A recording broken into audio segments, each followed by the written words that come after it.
You think it's nothing. A snap of a twig, a shadow at the edge of your vision, a man out of place in a crowd. That's what everyone tells themselves at first. That's what I told myself. But those small dismissals are how nothing turns into something that follows you for the rest of your life. These are 3 true stories that did exactly that. Listen close, because the things you brush off now might be the things that haunt you forever. Before we start, quick note. This channel is supported by listeners like you. If you enjoy these stories and want more, there's a button you can press at the end. But for now, let me tell you what happened. Story 1. Alone in the Snow. The forest was the kind of quiet that makes you aware of your own blood. I drove until the lane narrowed into a rut, then until the road disappeared under white. The car gave a little cough when I parked and the engine cut. The world swallowed even that. Snow had fallen heavy for days, and the canopy of bare branches held it like a promise. The air bit. My breath came in short, visible bursts. Roscoe padded beside me, his fur rimed with ice. He looked like a small, dark island against the snow. I picked a spot a few yards from the road, where the trees opened into a shallow bowl. It felt private, perfect, untouched drifts, a little hollow to shelter the fire, and a silence so full it pressed against your teeth. I like solitude the same way some people like coffee shops. Necessary, clarifying. I set up quick, the motions mechanical from other trips. Tent, sleeping pad, stove. The first flame in an open world smells like luck. Roscoe nosed the snow, then sat to watch me like he was keeping a ledger. At dusk, the light thinned, and the forest gave you its sounds in smaller, sharper pieces. The sizzle of melting snow, the distant rasp of a branch, the way my own boots sounded against packed white. Roscoe's ears went stiff at nothing I could see. I joked aloud, more to fill space than because I expected an answer. Told him I had the far-off, uncomplicated plan to read by the fire and sleep through the night. He looked at me, the way dogs look at people who forget a leash, and barked once. A single hard sound that split the snow-glazed hush. Something caught at the edge of the clearing. At first I thought it might be another camper, a dark coat, someone else who wanted the hour. But there was no flashlight bobbing like a soul. There was a shadow, a human silhouette half swallowed by the trunks. The figure stood just beyond the tree line, motionless, like someone who'd paused in the middle of breathing. Roscoe's hackles rose. He let out a low growl that was mostly in his chest. Up close, dogs tell you things your eyes miss. I called out, "It's me. I'm just here for the night." The figure didn't move.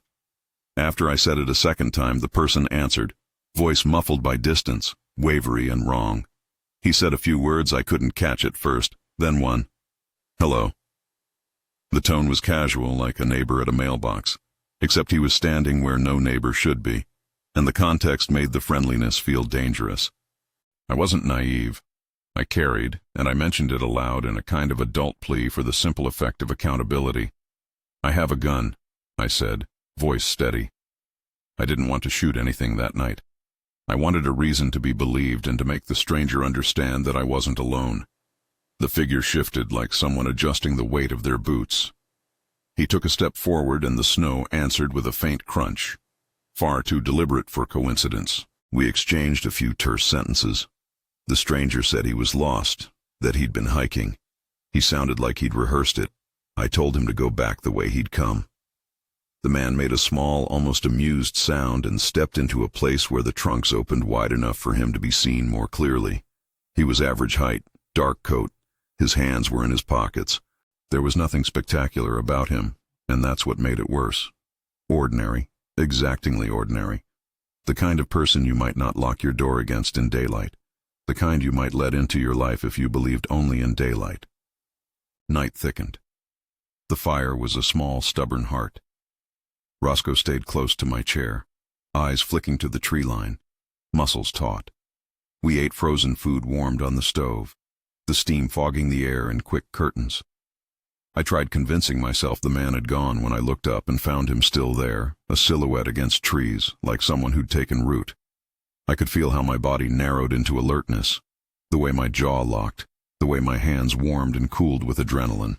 It was late late enough that the sky had gone thick and the world had those deep, almost blue blacks that make shapes look like suggestions.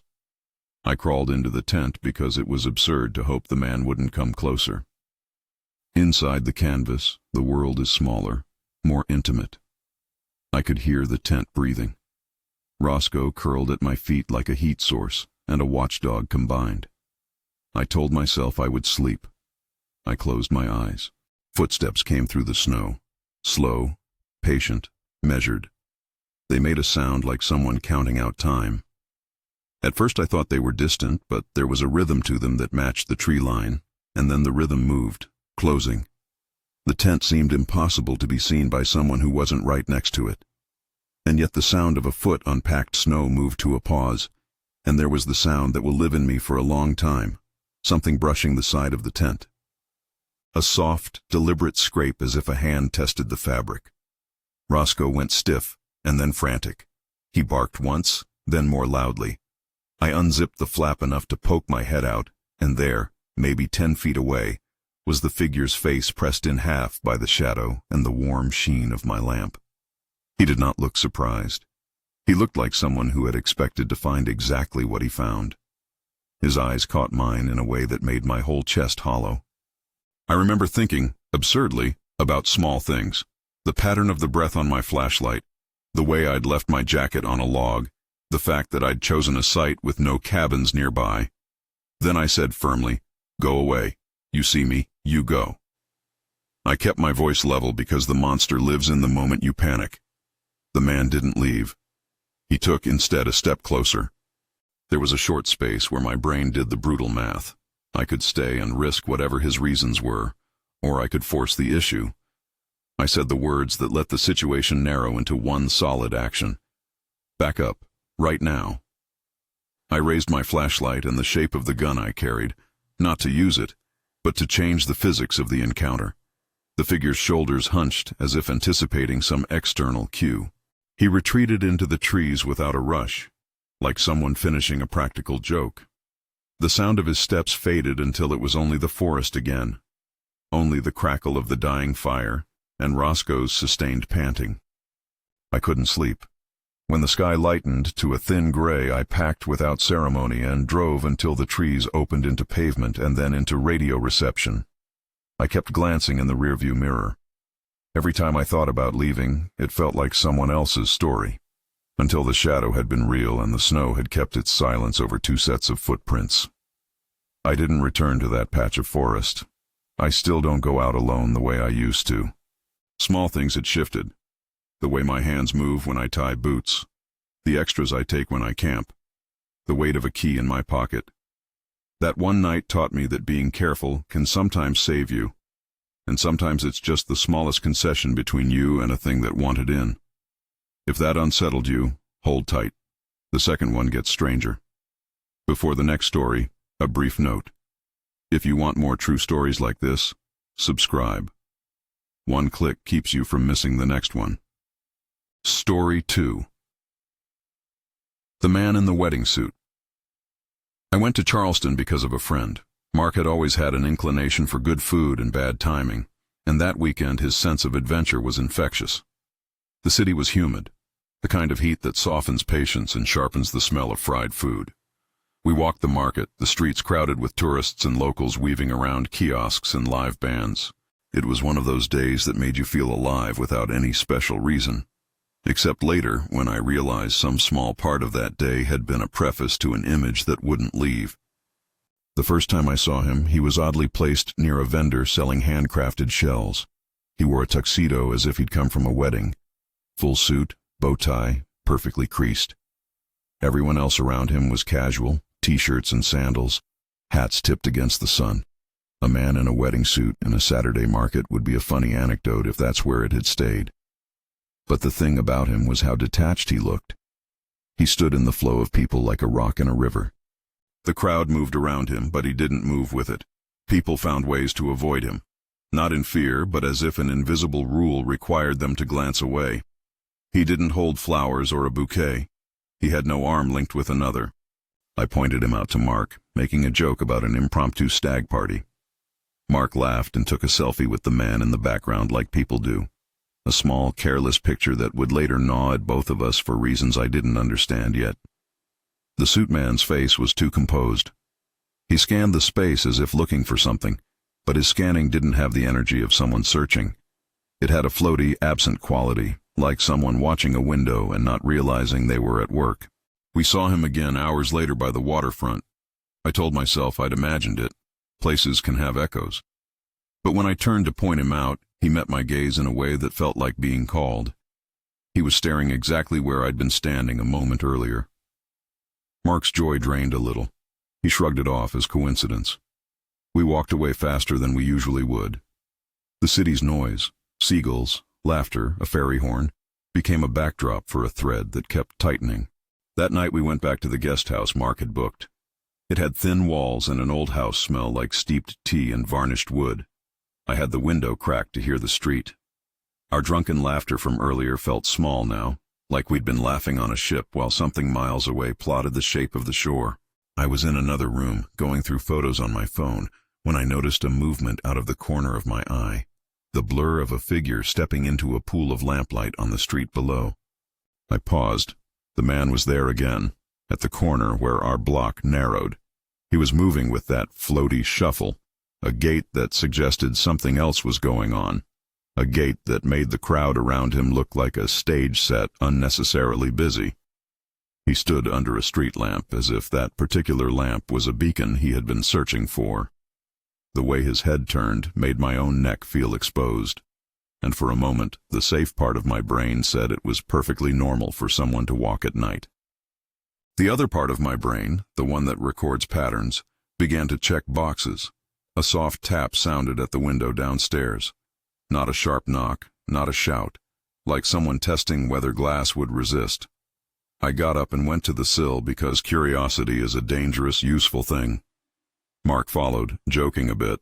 I pulled the curtain back just enough to peer out, as if a little cloth could be decent armor. The street was mostly empty, a few late-night diners, but my eyes snagged on the man in the suit standing at the bend in the road. He glanced at the building like someone who knew its layout. His shoulders were still oddly composed, his tuck somehow clean despite the humidity. He turned the corner and disappeared from view. We checked the building entrance, called the clerk, and were told not to worry. The staff shrugged and suggested it was a passerby. We told ourselves to let it go, to attribute it to a coincidence or to some bachelor wandering the town. But sleep that night felt like a borrowed thing. In the morning, over bad coffee, Mark admitted he'd seen the man twice more, in places that made no sense. Once on a bridge, then again in a photograph he'd taken near a fountain. In the photo, the one from the market, the man in the suit looked at the camera, his face not quite aligned with the sun. It was a small picture, a speck of black between umbrellas, but Mark swore his skin had an odd clarity, like a film developer had left something undeveloped. We spent the rest of the weekend scanning crowds. Every time the city's hum rose and fell, there was the tiny internal check. Is he here? We grew more watchful of ordinary things, a man standing too still at a corner, the way a passerby looked past us. People can be unsettling for countless reasons. Grief, psychiatric issues, pranksters. I tried to catalog safe explanations. He could be a performance artist. He could be a guy who'd misplaced the time of his wedding. He could be someone who liked formal wear. Each possibility had an ordinary answer and a gnawing inadequacy. On the last night after we'd come back from a late meal, there was a sound at the window again. This time it was clearer, a soft tap, then a shuffle away. I looked out to see the man in the tux flip the corner of the building and move like someone who had measured steps. He paused at the far end, turned his head, and looked directly up at the window where I stood. For a breath I felt exposed, as if a fly had landed on a bright surface, and the whole room was suddenly visible to someone intent on counting it. I'll never know if he was following me, if he was following Mark, or if the two of us were one among many coordinates in some private route he carried. There was no confrontation, no push, no demand, no reveal. It was the kind of encounter that leaves questions like razor blades. We left the next morning, both quieter than we'd been the week before. I still have that image. A man in an immaculate wedding suit moving through crowds and making the space around him feel hollowed out, like an invisible hand had brushed the air and left it cold. I never learned his name or his reason. There's a picture Mark still has, cropped and small, where the man looks almost like an apparition because of how ordinary he is. Sometimes I think about how easily a person can become uncanny just by refusing to belong where everyone assumes people belong. A city can hold the most uncanny things because it creates places where being out of place becomes invisible in 100 daily ways. That man wasn't violent, at least not physically that weekend. But he changed the texture of a place for us, made a crowded market feel private, made a window seem like a threshold someone could stand on the wrong side of. When someone follows you into the flow of a crowd, it stops being just eerie. It becomes personal. It becomes something you remember at 3 a.m. If that made you look around your room, wait. The last one is the worst. It's the house you think is safe, and the thing that proves it isn't. Story 3. They were sleeping in my basement. Routine is a trusting thing. We let it carry our days. A coffee on the porch, a charger left plugged in, a door closed at night. The problems start when routine becomes the excuse that prevents you from noticing the small edits someone else is making to your life. I had a small house in a neighborhood of older trees and narrow sidewalks. Nothing glamorous. I kept a basement for storage and a desk where I worked. Life was simple. Morning run, commute, come home, cook, sleep. The details of safety were the small ones. Lock the door, pull down the blinds, leave the porch light on when you're out. I noticed the first anomaly in a way that felt almost apologetic. The porch light was off on a morning when I was sure I'd left it on the night before. I told myself I'd forgotten to flip it during a late night. Then my phone charger was unplugged from the wall the next morning. I noticed a mud smear on the basement step that hadn't been there before, a streak that made a weak, invisible line in my day. Little things, always small, kept piling up. A faint scrape on the doorframe. Footprints in the dirt under the eaves. Once I came home to find a kitchen chair oddly pulled away from the table like someone had used it and walked out. I told myself I was being paranoid. I told myself that when you live alone, you notice things more. Friends joked, "You live in a good neighborhood. Don't be melodramatic." It was hard to explain that my chest felt like there'd been a subtle rearrangement in my life's furniture. One night in late summer, a sound woke me at 2:30 a.m. It was a dull thump that felt like a heart in a thin room, repeated twice. Not the creak of pipes, not the house settling. Something like a footstep, but softer, closer. I lay still, ears straining. The house was a dry kind of quiet, and in that quiet, each small sound takes on a new weight. I told myself to sleep, that I was an adult and that adults are not supposed to be afraid of creaks. But the next morning, the deadbolt on the basement door was loose. It hung at a slant where it had usually fit tight against the jamb. There were faint scratch marks near the lock that had not been there before. I called a locksmith the next day and had the lock replaced. The locksmith was professional, clipped. He checked the door, tightened things, and mentioned offhand that someone had probably jiggled the bolt, found it loose, and forced it. He left with the bill sheathed in a plastic sleeve. I felt better at first, like an incision had been stitched. But then I noticed something else. A small folded piece of paper wedged under my porch mat. It was blank. It was the size of a reminder.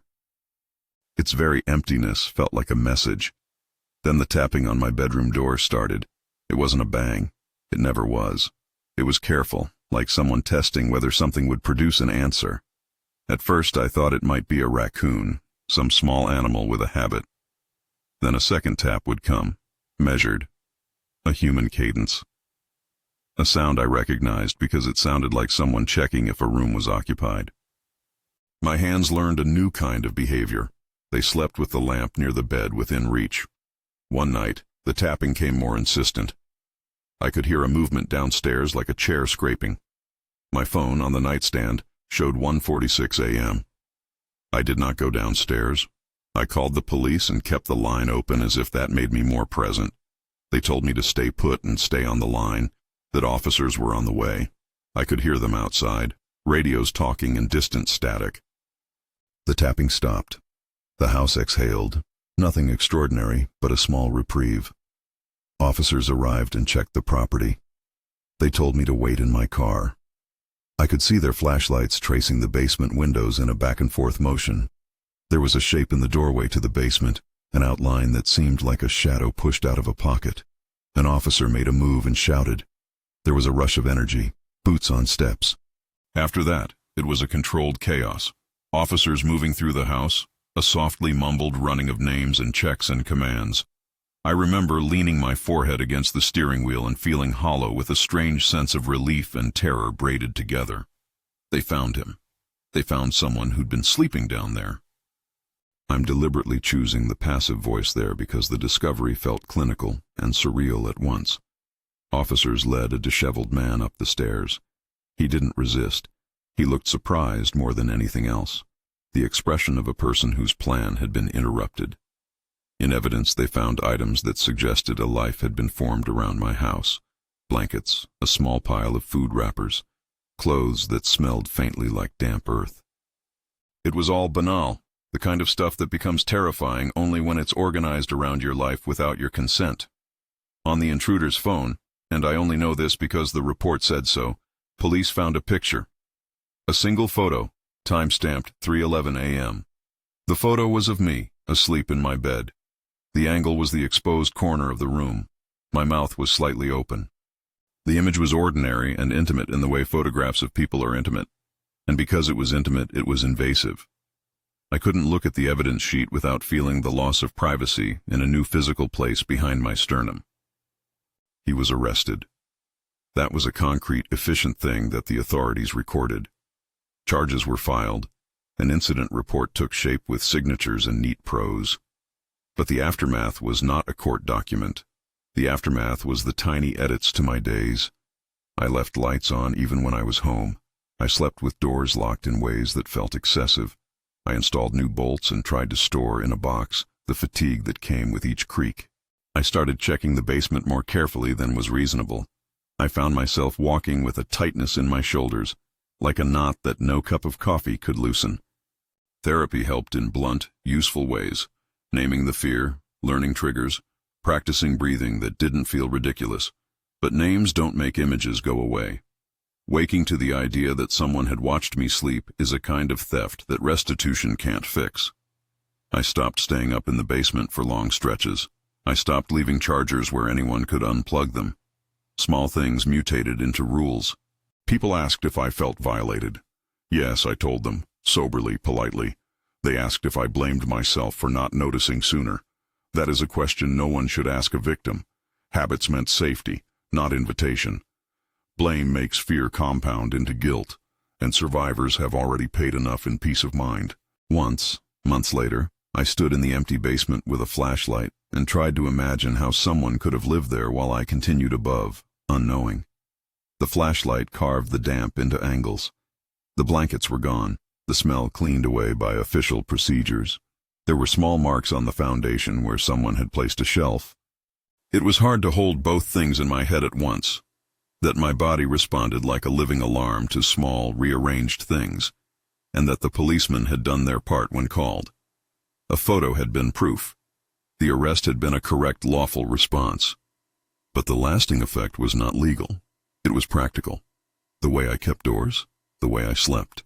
There are moments now when I hear the clock in the kitchen and it sounds like someone pacing. There are moments when I prefer a house with no basement, or with a door that faces the street. It's inconsequential, but it's part of a life rearranged by a single invasive presence. The man who slept in my basement was processed in the system. He had a name on a file somewhere. For me, the consequence was ongoing. It was the knowledge that the fibers of my house had been used without permission, and that pictures of my sleeping face could be made into evidence the same way a receipt is printed. Cold, procedural, impossible to unsee. Conclusion: the small things that grow. These three stories have one thread between them. The small thing that should have been background noise becomes the hinge on which the rest of the world tilts. A shadow at the edge of trees. A man in a wedding suit who moves through crowds like he's erasing people's attention. A loose deadbolt and a photo on a stranger's phone. They're different in form but identical in feeling. They teach the same lesson. The world contains people whose presence makes ordinary places unsafe, and often the beginnings are banal. Fear does not always arrive with a scream. Often it arrives like a single muffled tap that you ignore because you're tired, because you're busy, because it seems small. But ignore too many taps and you train yourself to accept the small, to normalize the uncomfortable. That normalization lets dangerous things grow. I'm not saying don't live. I'm not saying you should walk around paranoid all the time. I'm saying pay attention. Notice patterns without letting them be your whole life. Carry a measure of caution and a measure of kindness, not panic or suspicion. If there's a practical takeaway, it's loose and human. Trust small instincts, but don't become a prisoner of them. If something feels off and you can safely ask. If a lock seems tampered with, call someone. If a person makes a city feel empty, leave if you can. These are not instructions for fear. They're simple, mundane requests. Look, listen, act when you need to, and seek help when the small becomes too heavy for you alone. The thing that haunts me most isn't the man in the trees or the tuxed stranger or the intruder in the basement. It's the knowledge that life is stitched from tiny seams, and any seam can be unpicked by someone else. It's the way ordinary things, a tent flap, a market aisle, a basement door, can become the stage for a moment that breaks something in you. I've learned to make small rituals of safety. I still camp, but not the same way. I still revisit cities, but I keep a sharper eye. I still sleep, but not with the naive confidence I once had. If these stories kept you up tonight, you're not alone. They kept me up too, and they reshaped how I move in the world. If you want more stories that will keep you thinking long after the light goes out, subscribe and check the playlist for more. Share these with someone whose midnight thoughts could use company. Sometimes it helps to know somebody else has been where you are, watching, waiting, and choosing to act. And finally, listen for the small things. Don't let them go unremarked, because more often than you think, the little things are not harmless. They're the first page of a story you may wish you never had to read.